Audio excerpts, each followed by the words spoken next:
প্রবল বন্যায় বিপর্যস্ত বাংলাদেশের বিস্তীর্ণ এলাকা সীমান্ত সংলগ্ন ভারতের ত্রিপুরার হাওড়া, ধলাই, মুহুরী ও খোয়াই নদীর পানি বিপদসীমার ওপর দিয়ে প্রবাহিত হচ্ছে। ভারী বৃষ্টিতে তলিয়ে গেছে গোমতী জেলায় অবস্থিত জলবিদ্যুৎ প্রকল্পের ডুম্বুর জলাধারও। এ পরিস্থিতিতে স্লুইস গেট খুলে বাড়তি পানি ছেড়ে দিয়েছে প্রকল্প কর্তৃপক্ষ, যা গেল ৩১ বছরের মধ্যেই প্রথম। এর ফলে ত্রিপুরার গোমতী ও সিপাহীজলা জেলার বিস্তীর্ণ এলাকার বাড়িঘর ও কৃষিজমি ভেসে গেছে। সেই পানি ঢুকছে বাংলাদেশের ফেনী, কুমিল্লা সহ বিভিন্ন জেলায়। বিপাকে এসব অঞ্চলের লাখ লাখ মানুষ।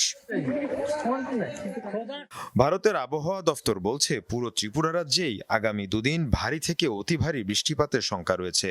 রেড অ্যালার্ট জারি করা হয়েছে একাধিক জেলায়। রাজ্য ও জাতীয় বিপর্যয় মোকাবেলা বাহিনী, সিভিল ডিফেন্স এবং ফায়ার সার্ভিস উদ্ধার তৎপরতা চালাচ্ছে। রাজ্য জুড়ে খোলা হয়েছে প্রায় ২০০ ত্রাণ শিবির।